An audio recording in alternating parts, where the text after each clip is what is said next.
I'm your host, Lauren, and in today's episode, I'm talking with Anisa Sanusi. Anisa is a UI UX designer for Rebel Racing and the founder of Limit Break Mentorship, which is a program that offers women and minorities an opportunity to meet industry professionals and receive help in their careers. Anisa has also judged the BAFTA Game Awards multiple times and has even spoken at GDC. Within this episode, we talk about how Anisa found her place in the industry and the struggles she faced with visas while attempting to stay within the field that she loves. I really hope you enjoy Anisa's story, and if you enjoy what I do, please do consider taking the time to rate my show and subscribe on iTunes. Since I started the show back in August, I've had loads of positive feedback from people in the industry, and it would be great to see this reflected on some platforms so that I can continue to spread the message more effectively as we go into next year. This is episode 10 of She Plays Games.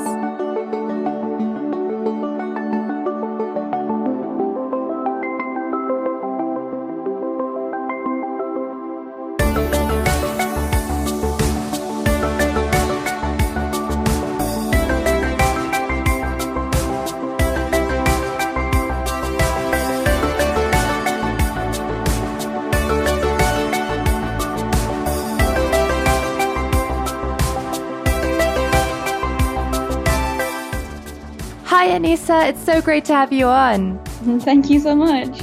First of all, I know we've said it privately, but I wanted to say, over Skype at least, congrats again on your indefinite leave to remain. I know from my own experience, it is not an easy feat. It is so stressful and you're just in a constant state of just what's going on, especially when you have everything else going on. Yeah, genuinely, it was such a journey.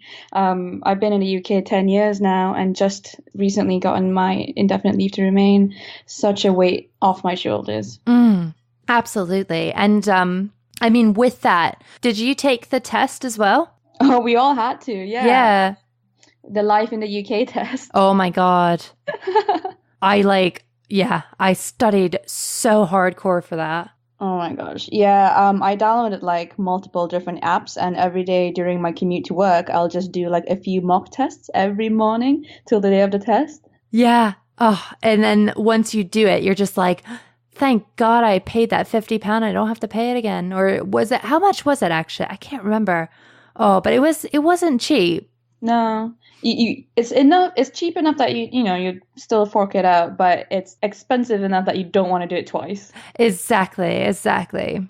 But yeah, I know for me being American, I find a lot of differences culturally between the UK and the US. How have you found adapting to life over here? It took me a long time, definitely, to kind of settle and find my footing because for anyone who doesn't know, I come from Malaysia in Southeast Asia, and it is very much a bit of a 180 of a culture shock when you come to England. There's so many things that I assumed I would be okay just because I speak the language.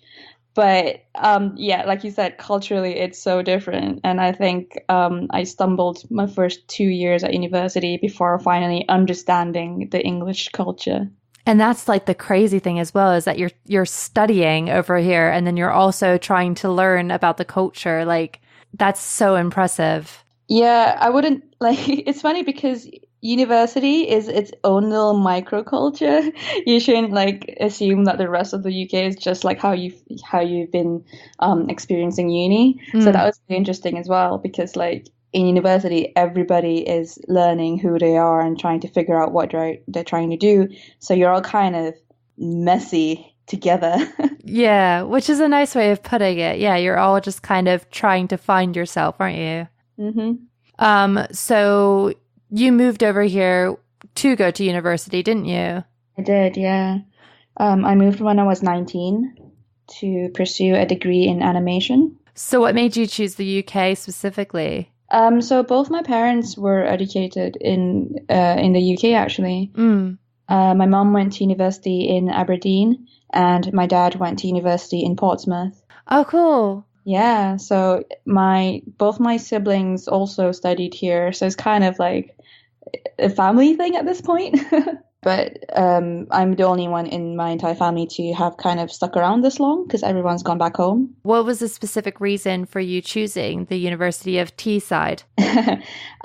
So I was accepted into, I think, 3 or 4 universities. So I didn't really know the UK very well at the time. So I didn't really choose it based on geography, you know. So I like Middlesbrough, where Teesside University is. It's kind of like in the middle of nowhere, in north of England. But the reason I chose it was because they had a pretty good track record for art and games degrees. And most of all, they had this animation festival called Animax. Oh, cool. Yeah, so at Animax, they would invite like industry professional. And the great thing about Animax specifically is that it's a week long, so like 5 days. The first half of the week is dedicated to film and TV animation, whereas the second half is dedicated to games and all aspects of video games, art and programming and everything else. So it was a good mix. Even though my course was animation, I actually hung out quite a lot with the game student as well, even though I wasn't really planning to go into games. Yeah. So where were you seeing yourself then? Like, because you didn't go right into gaming from university, did you? The thing is, before coming to the UK, I was studying animation back in Malaysia as well, and I touched on 3D a little bit there. So we were using a different program, 3D program, than what they were teaching us in Teesside. Was that a bit of like a culture shock, like trying to transfer over? It's upsetting because we learned Maya back in Malaysia, which is industry standard, and then I came to Teesside, and then they were still using Sofimage. That's surprising. Yeah, it's such a okay. Excuse my French, but it's a stupid ass program. Yeah. And it wasn't until I think after a year after I left, the Teesside University switched to Maya. So I felt like I just came in at a really bad time, and me switching over the program and just I wasn't particularly great at 3D to begin with. That's when I realized, or I thought that that's it. Like, how am I supposed to get into games or game art? Like, it's all about 3D and animation and modeling and all that, So I was like, maybe, it's best for me to just stick to animation specifically. And, there might still be a market for 2D animators because I could not use any 3D program for so long. Yeah. I mean, like, I always knew Maya, like, as something that people use. Like, I'm really big into Square Enix and stuff. So, like, I seem to always have remembered, like, oh, they're using Maya for, like, Final Fantasy VII and all this stuff. And I was just like, oh my God, what is this program? So that's really surprising. Yeah. So I think the students after I left, they've benefited from the switch, definitely. So after university, when you went into like sort of outside of game stuff, do you think that doing that did help widen your knowledge of animation? Like, do you feel like that was a more broader, I guess, avenue to go in? When I left university, my final year project and a lot of the courses that I concentrated on were, 2D specific. So I could only apply to jobs that would need 2D artists or 2D animators. And my situation at the time is that I was in the north. I was living in Middlesbrough and Newcastle, actually. There wasn't a huge amount of jobs going in the north or anywhere really, and even less so for 2D animators. So I kind of had to take what I could get. Yeah. But luckily for me, someone from Teesside University who started his own animation company with a few people with the help. I think Teesside was really good at helping students with starting their own companies. So they would get, like, I think, funding or grant just to get a leg up before getting more, jobs in. So one of them is called Arcus Studios, and they're still going strong now, which I'm quite proud of. That's really cool. Yeah, but when we started, I was literally their first, like, external employee outside of the core, like, 3 founders. And they didn't even have like a proper office. They had like a co-working sharing space in the north in this place called The Shed, where it used to be a furniture store. And I remember that in the winter, there was one time where the heating stopped working. So we were all still just animating with our coats on and gloves on. It was freezing. That is dedication right there. And yeah, the pay wasn't very much, obviously, but I just about managed to get by. We used After Effects to animate. So this is where I think the skills overlap a little bit with games, because I was doing a lot of really good vector work, using the animation techniques that we were using at the time. A lot of my portfolio was kind of skewed towards that, even though it was mostly like character animation and quite a lot of like drawings and things. Should I talk about how I got into my first games job from there? Yeah. So, I mean, that's sort of like the next question, like how you ended up at Double 11, which is obvious. That's like your first go into, isn't it? Yeah. So the story there is that if anybody is following, I'm still like a student at the time. I was on a post-study work visa, which, by the way, after I got my post-study work visa, that specific visa was made redundant by the government. Oh my God. Yeah, so I kind of got lucky again, because post-study work visa means I get an extra 2 years after studying to stick around the country to find a job. And I cannot stress how valuable that 2 years was for me to get my first games job, because fresh out of university, especially as a 2D animator, I didn't have a strong enough portfolio for like a junior position. But because I worked in animation for those 2 years on that specific visa, it managed to get me a stronger portfolio for my first games job at Double 11. You need that time to just sort of build yourself up, don't you? Yeah. So like, I know I do get a lot of students, especially foreign ones, who are like, hey, how did you manage to get a work visa? Is it difficult? You know, like these are basically the big questions that foreign students have when applying to like the UK to jobs here. And I almost feel bad in saying like, my route is no longer a route that you can go down, because this specific visa doesn't exist anymore.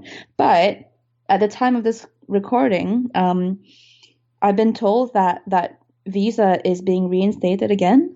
Oh, fantastic. Yeah, so I think students who graduate next year are able to apply for it. Oh, that's so good. Because, yeah, I know exactly how you feel. Like, well, partially how you feel. Because, like, with me and my husband, I came over on a marriage visa, and I could wait about 3 years over here. I had 3 years over here on that visa, whereas my friend Catherine, she got married maybe the year after me.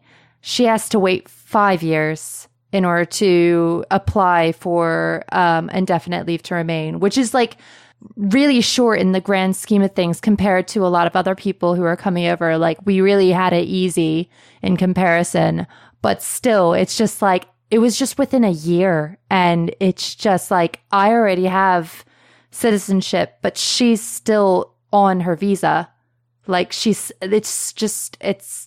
crazy how fast things change. Yeah, I think in the span of like the 10 years that I've been in the UK, I could just slowly see the country kind of slowly getting more and more hostile towards immigrants. And I'm just like, well, not all immigrants, kind of like immigrants of a certain demographic. Yeah. Yeah, and it is a shame. It is a shame, especially when you think like you've had the benefits of being over here and stuff, and you just sort of feel sad for the people who maybe have to work that much harder, when you feel like yourself, like you worked hard, like you already worked hard. But these people, like, what are they going to do? Exactly. Like, even get a bank account over here, it's like impossible. Oh gosh, I couldn't. Like, for a long time, I couldn't. Like, thankfully, I signed up as a student, and I was on my student account for ages. Yeah. And I never changed it until like this year. Yeah. And the lady was just like, why are you still on your student account? You've been working for so long. I'm just like, wait, what? Yeah. You latch on to it because you're just like, this is what made me. This is what allowed me to have money. I know. And just like, we'll put you in an advance account and here's a new card. I'm like, oh, I'm an adult. I've been accepted. I've been chosen. But yeah, I mean, getting back to your first like big industry job working at Double 11, you got to work on re-releasing 2 Pixel Junk games on the PlayStation Vita. Firstly, had you played either of them before? And secondly, what was it like to work on fixing up a game that already released 5 years prior on a different console? Okay, so just as background information, at the time when I was working at Double 11, we were mostly working on ports, which is why the games that I was working on were already released, right? So we were porting games onto the PS Vita. Oh, bless that little console. I love that console. I still love it. I know, it's so cute. So the games that we worked on were ports, and I personally think that it was a really good starting point for someone so fresh as I was, because I had zero industry experience, right? So at this point, I have no clue what goes into the game. Like, I wasn't on the games course, so I didn't even know how people technically made games. I knew how people made concept art, and I knew how people made models, 3D models, but I don't know how you kind of put that into an engine and put that onto a console. Those kind of things. I have no clue. So it was actually quite a blessing to be working on something that was already there. Like, we had a lot of the source files already from the previous developer, which I have a really cute one of the. I'm not going to say which developer, but one of them I think they had a bad day or were just really frustrated, and they just named one of the characters like the stupid bat thing. I remember that because I had to fix one of the 2D animation, the 2D sprites in it, and I had to go digging through it. And I was like, oh my gosh, you can see the layers are all just funnily named. And yeah, and I think instead of learning from it, being like, oh, I should be more careful about how I name my stuff, I think it just made me worse, where I just tried to put in profanity in all my folders. Yeah. Yeah, at one point my boss just came up like, Anisa, sometimes we give this builds out to stakeholders for them to play. You have to stop putting in placeholder text.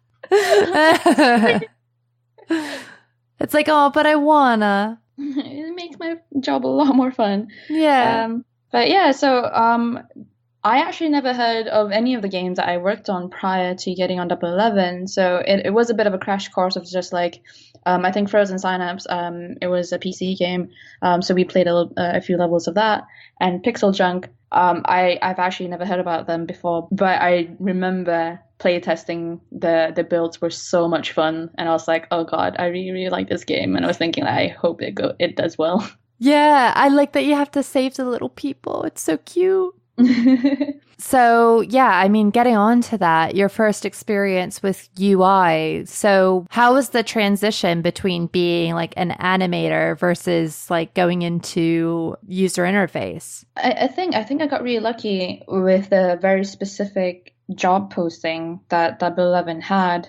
When they hired me, they needed someone, quite junior, and they needed someone who could do 2D art.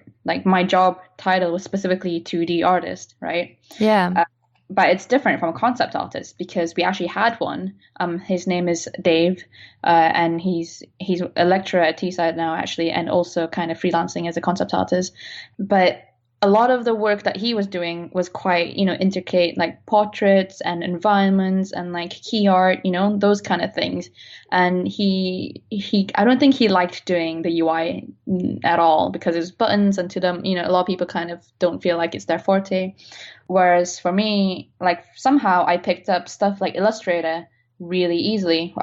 Illustrator instead of, say, Photoshop, although I kind of switch between the two a lot. Yeah. A lot of the UI and 2D work naturally just came to me, and I kind of took over a lot of that kind of work. Not say took over, but if anything had to be done in that kind of area, I was on it. And I did have multiple different art managers while I was there, and I think I learned quite a lot from them at the time. And I think I remember I did so many mistakes. Like every day there was something that I was doing wrong. And Oh, that was a good thing because I felt like by the time I was applying to my job after Double 11, I've kind of learned all the stupid things that I shouldn't do in the next job. yeah. Oh, it's almost like an apprenticeship. It's almost like you had like a sort of apprenticeship at Double 11. Yeah, yeah. Because the art team was actually really small. So we had like multiple projects going at the same time, but we only had one art team. And the art team is basically me, 2D art. We had one concept artist, and we had a third person who was a 3D artist slash art manager. So yeah, like it was us or nothing. Yeah. And then what brought you on to Frontier Developments? Okay, so I'm still on a post-study work visa when I was at Double 11. Mm, At this point, it was towards the end of the 2 year mark, mm, and I really, really had to find a job that could get me a visa, like a full tier 2 work visa. yeah. So this was the year 2013, and one of the requirements to get a work visa was that you had to be paid a minimum wage of £21,000. Yeah. Yeah. Yeah, and I was way below that at the time, because when you're in the north, the cost of living is a lot lower than, say, London. So it was actually really difficult for me to kind of find jobs that would pay me the 21K. So I was kind of losing hope. And I know this sounds really stressful. I think if a lot of graduates are listening to me, because 21K is quite low in today's standard. Mm.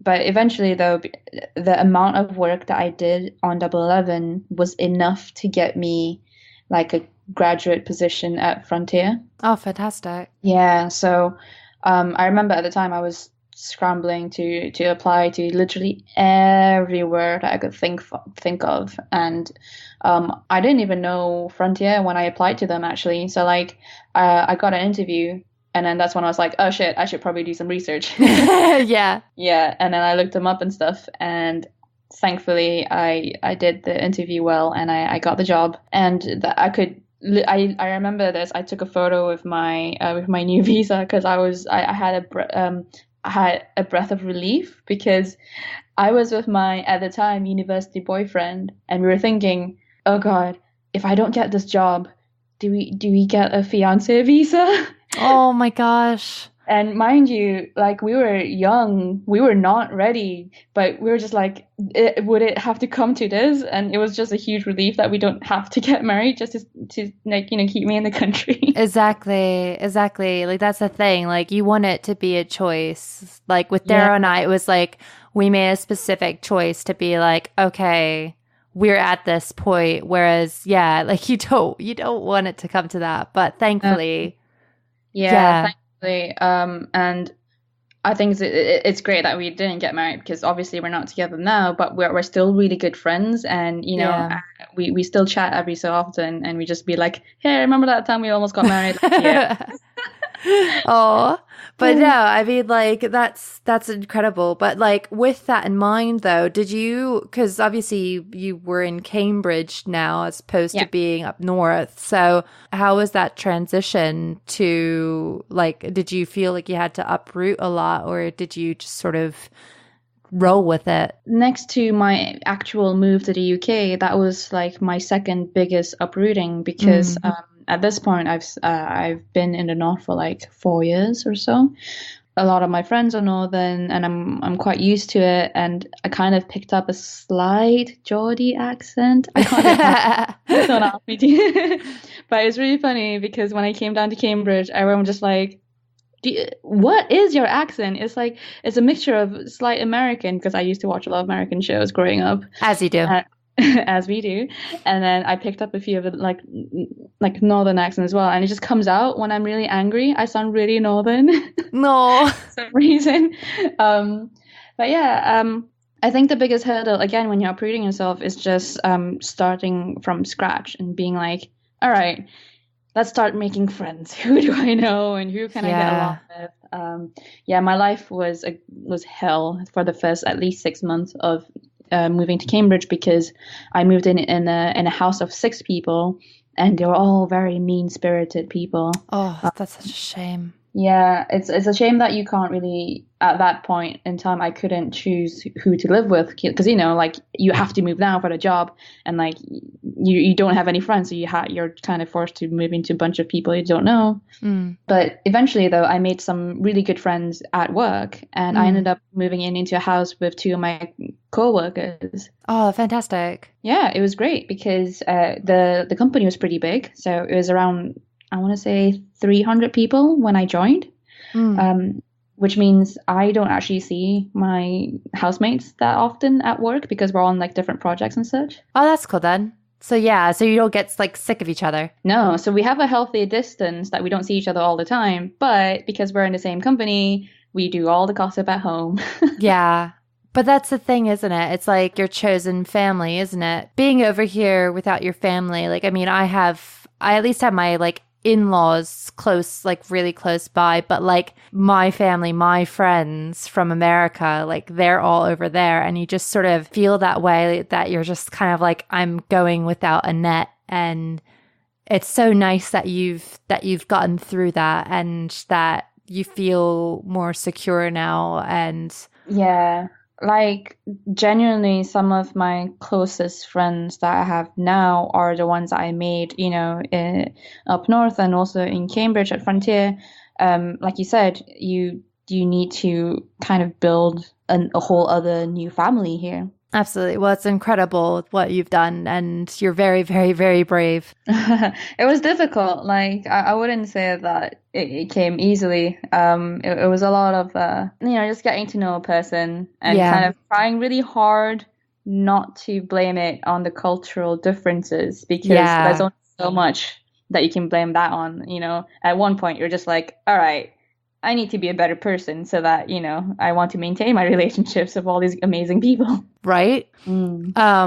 But yeah, so I mean, while you were at Frontier Developments as well, like you went into UX. Now, like I sort of know the difference between UI and UX, roughly.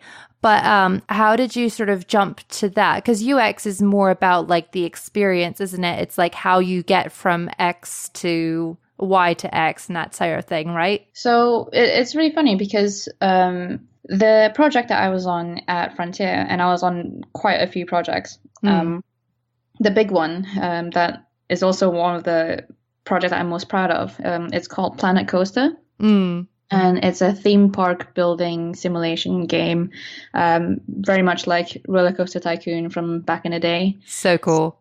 I know. It was really, really fun working on that. And I think that's when Frontier as a company kind of hit its simulation stride, because we also made Elite Dangerous at the time. And Elite Dangerous is a space simulation, like a spacecraft thing. You can tell how I know that one. Yeah.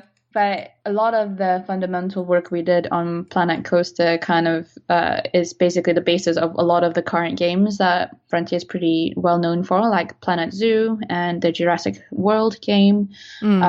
So I was quite lucky to be on that project from the very beginning up until its release.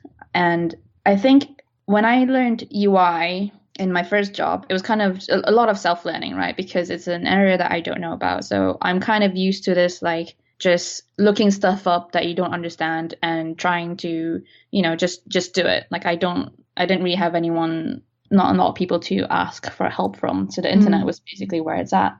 And throughout my, throughout working, looking up UI things, you kind of see a lot of UX specific articles. And that's when I was like, oh, this is a thing. What in the world is this thing? And then I started looking out for local meetups. So we had like local groups in Cambridge that did UX. And these are usually people who work either in fintech or software or apps, things like that. And I would go to these groups and kind of just chat and see how other people work. And it's a lot of like user research and looking up how users interact with their software, not unlike games, and it's great. And then this is when I started looking up for even bigger groups. So there was one group called Ladies.ux. It's a women-specific UX group that happens in London, and I would usually like leave work early, to take the train all the way to London, go to the meetups, and then take the last train from London back to Cambridge, and then back to Wow. 3 in the morning the next day.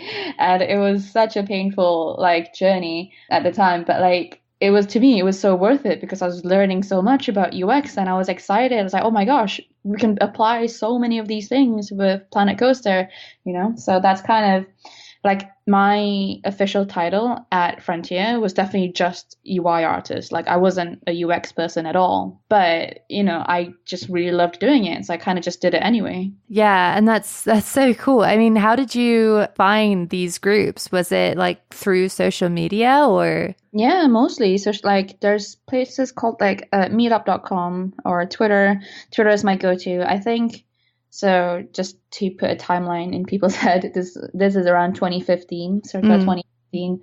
And this is also when I started being a lot more active on Twitter. So the reason I'm on Twitter so much is because of these like meetups and just really interesting people to follow on Twitter, because people really like sharing resources and, tips and, game dev stuff.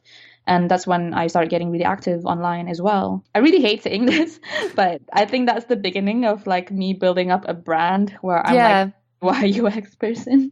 Yeah, I think that's it. I think like this generation of us people in careers and stuff, we have to be a brand. Like it used to just be your CV. Your CV was your brand. Like that was like sort of what you sent out to places. This is me. Whereas now it is an all-encompassing thing, isn't it? It's your Twitter, your Instagram. That is all going to be your brand now. And like as corny as it sort of is and cheesy, like it is so true though. Yeah. And like people do ask me, oh, why do you do it? Why do you put in so much effort into like your social media presence? And I always say the same thing. Like I need to market myself as valuable that someone would, like employ me for this, because to get indefinite leave to remain, you need to hit a certain wage threshold.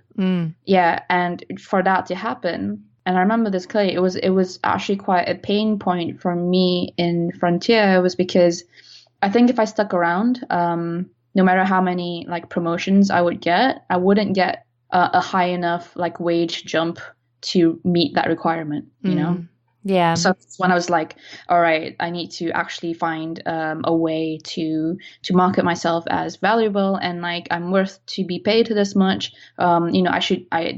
At the time I was just like, oh damn, I need to hit senior. I need to be a senior or a lead or something, because like that was the wage band that would give me a permanent residency. So it was really stressful because like everybody has imposter syndrome. It is much worse when the imposter syndrome has like a price tag on it. Yeah. If you're not worth this much, then you can't stay in the country. Too bad. And I'm like, oh my God. So I think that literally, I hope you don't mind me going a bit personal with this, but 2015 is also the year that I started getting depressed.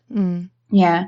That was when I started getting like terrible, like my mental health went on a nosedive, because I think that was the point when I realized, oh God, I need to make sure that I can hit this wage bracket so that I can stay in this country and like still have a job and like And I was like, what, 25 at the time?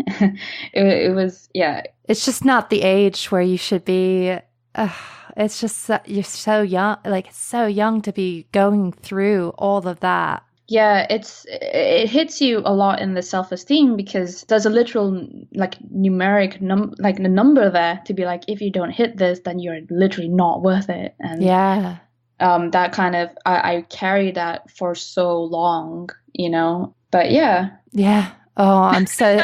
it's just the thing though. It's like, no, I absolutely, full disclosure with depression. It's such a big thing in this industry, and for people who are foreign coming in to the UK, could be the UK, could be America, like there is such an immense pressure to keep you in. I call it my visa anxiety. Yeah. And it is such a thing. I remember stressing so much about the stupid making sure I had every single document. I remember like having nights where I felt like I lost I lost like a bit of my document, like a bit of my stuff to prove who I was. And I was just freaking the F out. I swear I never had like so many like cold sweats than worrying about stupid visas. So like when I was during the process of applying for my indefinite leave to remain this year, I literally had my document of stuff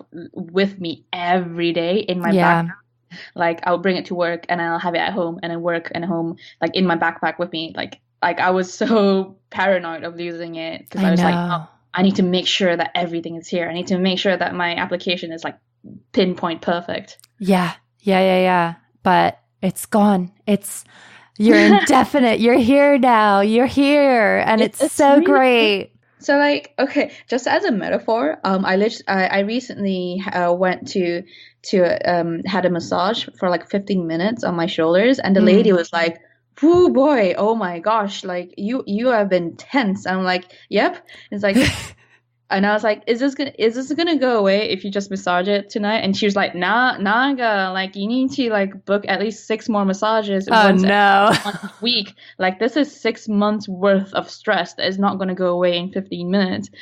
And basically, I've had like 10 years worth of visa anxiety, even though I have my ILR now. I should be able to breathe, but I'm not. I'm still kind of like out of habit. I'm still like slightly like low-key anxious, even though I don't need to be anymore. Yeah. I haven't shredded. Like I still have my packet of stuff that I haven't shredded yet. No. Because I'm just like, what if I need it? What if somebody comes for me and they need my stuff? Exactly. I have my folder just like, I'm going to prove that I'm allowed to be in this country. I know. And you like hold on to it for dear life. No, I'm right there with you. Yeah. I have my little folder of stuff, but either way. Yeah. So the whole like social media branding and kind of putting myself forward. 2015, I think was a huge step in a lot of things, in a sense that was when I started looking into UX, and then building a brand around that. And then that's when I started doing more like going to events and talks, kind of like, getting really active in the industry. Like the core reason might be like, oh, I need to market myself as valuable so that I can stay in the country. But what happened was that I ended up doing just a lot more talks and going around meeting so many people, and like I'm constantly on Twitter and just talking to people. And that's when like this, how you say it, like love for the industry really started building, because once you know the people in it and like all the issues that people go through, you're a bit more you have a bit more sympathy or empathy as well, Absolutely. And I think that is the thing that I'm hearing more and more, especially like within initiatives like Women in Games, is that it's a big community, but it's such a small community too. And anything we can do to help each other, like we're so willing to do. And people are willing to do it for us, which is just fantastic. Yeah, and people forget that a lot of these are literally efforts outside of their day jobs. Like people have day jobs, which is, their games company, but they love it so much that they spend their free time on these things as well. Absolutely. And that brings us nicely on to your initiative, the Limit Break Mentorship, which is an amazing name, by the way. I will say, being a Final Fantasy fan, I'm not biased now. But thank you. Like it literally came to me when I was in bed and I was thinking like, I need a name. So, oh shit, what's that thing called? I was like, it's Limit Break, right? Like I'm not making it up. I actually Googled it just to make sure that I didn't make it up in my brain. It's like, yes, it is a Final Fantasy thing. Yes, this is so good. I'm like, yeah. So was this sort of when you were going through your difficult time that you just wanted to sort of open this up and have people come together and help? Is this when you sort of started realizing this? When did you come up with this? In the timeline, as I keep referring to it. Yeah. The portal. Yeah. So 2015 was when I mentioned that, I started doing all of these things. I managed to get a job at my current place, which is called Hutch. And Hutch, we do free-to-play mobile games, specifically in the racing genre. So I joined them in 2017. So when I was at Frontier and when I joined at Hutch, I've just been like a mid-level UI person. So back to the whole like visa thing where, if I need to apply for indefinite leave to remain, I need to be paid a certain amount, and to hit this amount, like I need to be a senior or something. Thankfully, Hutch paid me the appropriate salary. So that was like a huge relief on my part. But a part of me was thinking like, God, I really should be senior by now, at this point of my career, because I feel like I've done quite a number of releases under my belt, but I was just not being seen that way. And I had a lot of issues, definitely a lot of issues with management in my last job and my current job. And it was one of those things where if you keep doing something that isn't right, like something is holding you back, you kind of have to really question, like, what is up? Like, is it me, or is it my boss? Is it the project? Is it the company? Is it me? Yeah. And the thing is, throughout my 3 studio jobs, I didn't have a lot of women to look up to. Not a lot of women in senior positions. And I think the only women I had who was a head of department was head of HR in my last job. And she was not a fan of me. I had a lot of run-ins with HR. Hey, fun times. It's always a good one to have as an enemy. Freaking HR. I have a lot of really funny anecdotes, but at the time it was difficult. And oh my God, my bosses would always be like, "Hey, Anisa, can we just speak to you for for a bit in this room, just the two of us?" I was like, "Oh my God, what did I do now?" So much so, like in my specific job in UI, I never had like a mentor. I didn't have a senior person to really ask for help from. I did have a really good colleague from my last job. We started off in the same level, but she got promoted. And then, in the end, she became lead of the really big projects when I left. And like, I genuinely am really happy for her that, she worked hard for it. And she definitely is like that kind of material. But obviously, I wasn't getting promoted. So I was thinking like, what am I doing wrong? What am I lacking? And it was a really difficult question, because every time I asked my bosses that, they would just be like, oh, the other people, they just do it, and then they're senior. Like, and I'm like, okay, am I not doing it? What does like what means? That is so like vague. Yeah. But to be fair though, harking on the whole visa anxiety, my anxiety over like the visas and the positions and blah blah blah, because of visas, it ironically became the reason that I couldn't get senior roles or anything like that. So fast forward to Hutch, similar problems, just a different place. That's when you're thinking like, okay, I've hit this wall before and I'm hitting this wall again. And, that was years ago. Why am I not improving now? So that's when you start really like thinking, God, I really need to ask somebody this question. So me and a few other UI people in the industry in London, we went out on like a brunch or something. So it was like me and like say 4 other women who are all UI UX people. And one of them mentioned that they were doing like a mentorship program. And I was just like, oh, I've been thinking of doing a mentorship program too. And then we kind of shared notes of, because they've already done it. So she shared with me like how they did the application process to getting people on board. And I was like, oh, okay, cool. So this doesn't seem like too difficult. So the difference between my program and, my friend's program, they're called People Make Games, and they're based in Guildford. So obviously Guildford is a little bit further out where I am now, where I'm based in London. So I was thinking like, ooh, I think I want to do something that is quite similar to another mentorship program that I've seen, which is called Working Lunch by Ali McLean. Is that the one in Australia? Yeah, so she was actually tweeting and Instagramming a lot about her program, and I looked it up, and she got like really big names on it, really amazing people working on it. And we were Instagram friends, so I kind of sent her a DM and was just like, oh wow, this is really cool. I really wish there was something like this in London. And then I kind of didn't really mean much by that, but she was just like, oh, we should have a call. You can totally start one. Oh, cool. And I was like, what? What? Ali actually ended up emailing me all of her resources of like how she started her mentorship program, kind of like, so, like a lot of the things that she learned from the first few years of starting Working Lunch. And yeah, so I spoke to Ali and I spoke to my friend from People Make Games. And I was like, all right, this is basically the basis of Limit Break, right? So I was thinking, like, my core reason of doing this is I wanted to find a mentor for myself, but there was no structured way to do that. Like, there was no, association or group or whatever that is already here. That's when I was like, if there isn't one, I have to start one. And yeah, so what started from like a single page on a Google Doc sheet. I kind of shopped this around to a few other women that I looked up to, and they all gave me really good input.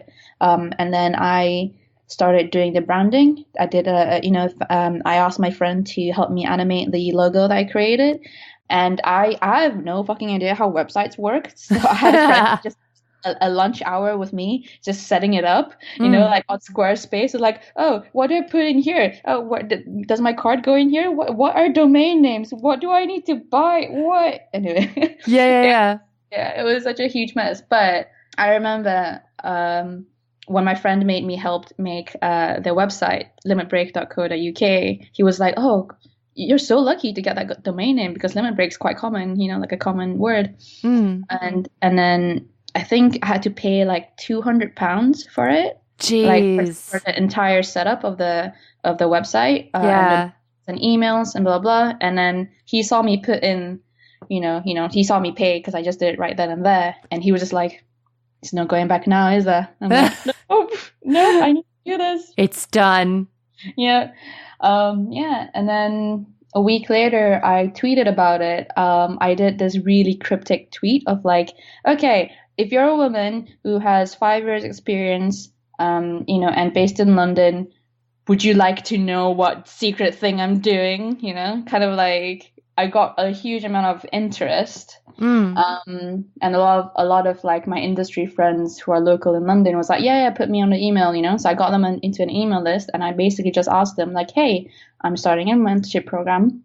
I would like to invite you to become a mentor, and would you mind me using your face on the website? Because that is basically the pull for a lot of the people who applied for it, is that it's me, and thankfully at this point I'm kind of slightly well known to people, I'm not like some random stranger. Yeah.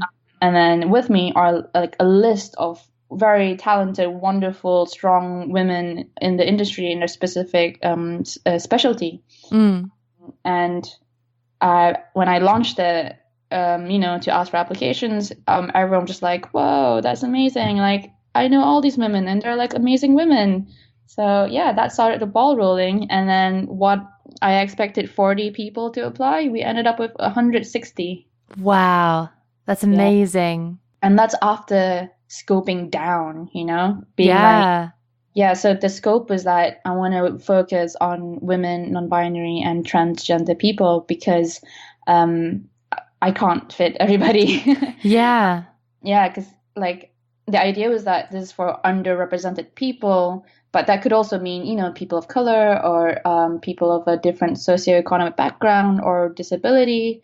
But I chose gender just because I really wanted to see more senior women, Absolutely.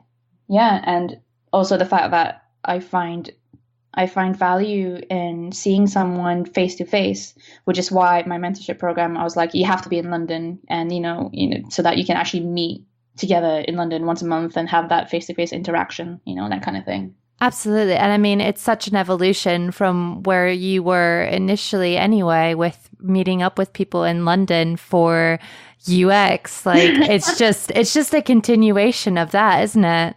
Yeah, basically. Just in a more official sense. Yeah, because I've been going to all these events myself, I found value in, as much as I hate the word networking, but it is basically that. Well, rather than calling it networking, maybe like just making friends, getting to know people. Limit breaking. Breaking limits of friendship. Yay! Oh gosh. But no, that's such a cool story. And I mean, you have another one coming up, don't you? Yeah, we've got one last event for the year. So just to put into context, Limit Break started earlier this year in April 2019, and it's currently, November? So we just finished our first year, and boy, we had a lot of teething problems, I would say. Oh, bless. Yeah, like, It's going to happen. Start with good intentions, but, you learn along the way. It's like, oh, shit. I think I should have done X, Y, and Z like better.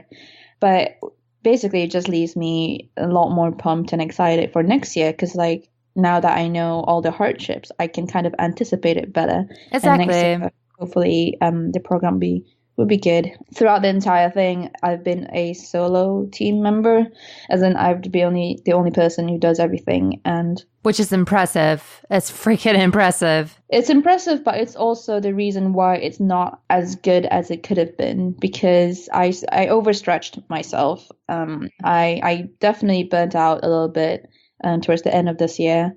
I was running out of steam, and I am scared to look into my inbox now. It's such a silly thing to be scared of, but yeah. Oh, no. We all have, the inbox anxiety. Yeah, that is real. The struggle is real. Yeah. But yeah, so, and also like I have to deal with sponsorship and, asking for companies to take part. And a lot of it is quite, how you say, you need like a thick skin for these things. Yeah. And I'm actually quite timid sometimes. So like I get nervous talking to companies being like, hey, I'm Limit Break. Would you like to sponsor us? I'm really sorry for bothering you. Oh my God. I'm really, really sorry. I'll just go away now. I'm not reading my email. I know. I thought that I would kind of grow out of that, but I haven't. So I think it's just learning how to kind of be like, all right, I need to be a bit more professional here and there, and like, You have to be hashtag girl boss. Oh my gosh, so difficult. I swear you need to be like a certain type of personality to do these things. Oh no, you got it. But yeah, so I think what I want for next year is definitely to just get more volunteers so that it runs better, and a lot of people will have a bit more benefits from it, Absolutely. Well, I mean, that's all I have for you. And I wish you so much luck with Limit Break Mentorship. I can't wait to see how you grow it next year. Thank you so much. Yeah, genuinely. Yeah. First year is kind of seeing how it goes. Second year is when you're really like, I hope we hit our stride next year. That's it for this episode of She Plays Games. If you'd like to learn more about Anisa, you can follow her on Twitter at Studio Anisa. And if you'd like more information on her amazing Limit Break Mentorship program, you can follow her at LB Mentorship. Also, if you want more episodes of She Plays Games, please be sure to subscribe and follow me on iTunes, Spotify, and YouTube by searching She Plays Games, and on Twitter, Facebook, and Instagram at ShePlaysPodcast. This is likely to be my final episode in 2019, and it's honestly been one of the best experiences I've had. It's been so amazing to meet and befriend such incredible women within the games industry, and I'm really looking forward to what we have in store for next year. I'm always looking for new guests, so if you want to be on the show or want to nominate someone to come on the show, you can email me at ShePlaysPodcast@gmail.com. See you all next time on She Plays Games.